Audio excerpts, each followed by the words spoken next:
The pager went off for, a shed fire. And where I live, I only live, seconds away. So I told my wife I'd be right back. It's not an unusual call. When I drove down the driveway, made the right out of my driveway, going up, and at first I didn't see anything. I didn't see any, smoke. 2 houses up, I, look to my left and I see fire. I started walking around the house, calling out, the fire department, is anybody in there? And then that's when I heard a woman scream from up on the 2nd floor.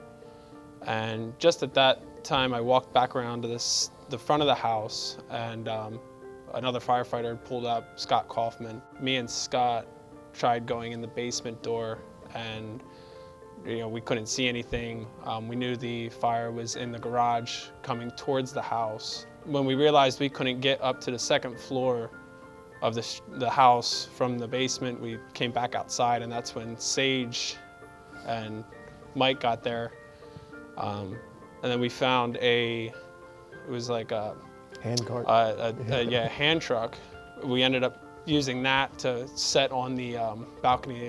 They didn't have any stairs on the balcony, and we climbed up the balcony, went over the railing, and then that's when we met with the wife at the time. She was running back in as we were you turned around to grab me to help me get over the railing, and she was running back in towards the fire to go to him. Yeah. So he was in a wheelchair, and she knew he couldn't get out without assistance from somebody, and knew where he was located and helped us, directed us to the right location, or directed these 2 guys to the right location, thank God. And when Sage and I got there, not long after, a few minutes after Jesse and Scott got there, the garage was collapsed on top of itself. We got to the top, and she started running in, and I started yelling to her to stop, but she wasn't listening, so we both kind of ran after her, and as we caught up to her, she was just getting to him, so we were at him then, we knew where he was, and then I yelled to her to go back out of the structure, and then when we got to him, I realized he was in a wheelchair, and we weren't going to be able to get him out easily, so he kind of got stuck in the doorway trying to get out, I think because it was dark and he couldn't really see. We pushed him back into the room and closed the door so at least the smoke and heat would not get in as fast. And then by that point, we were looking for a way to get out ourselves, and you could just make out like a glow across the room where a window was. So I crawled across the bed to the window and popped that open, and then Kaufman was standing right below there, and he said, go to the one to the right, that's less of a drop. So I think you had originally went to that one, that's the one you saw. And then we opened that one up and kind of fell out to him. It was just that we couldn't reach hands with him, and he kind of caught us as we came out. Yeah. And then at that time, the first truck was pulling up on scene. When we got to the wheelchair and started to try to get him out, he was tangled up in something. I'm not sure if it was a strap or what it was exactly. I couldn't tell, but we had to untangle him from that.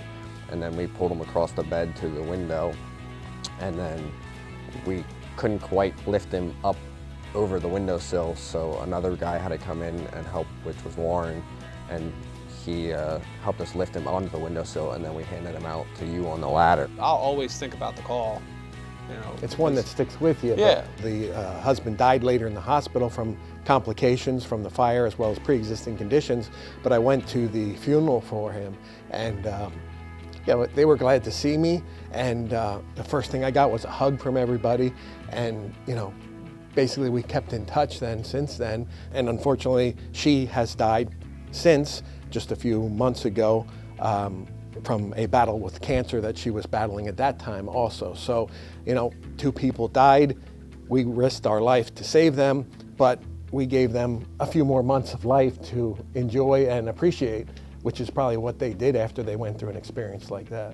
I don't consider myself a hero. It's what we signed up for. I mean, maybe everyone wouldn't do it, but we took the job knowing that it could happen, or the time could arise, and it's what we signed up for. Do I consider myself a hero? No. There's a lot more people in this world that have done a lot greater than I have, and it's what we do.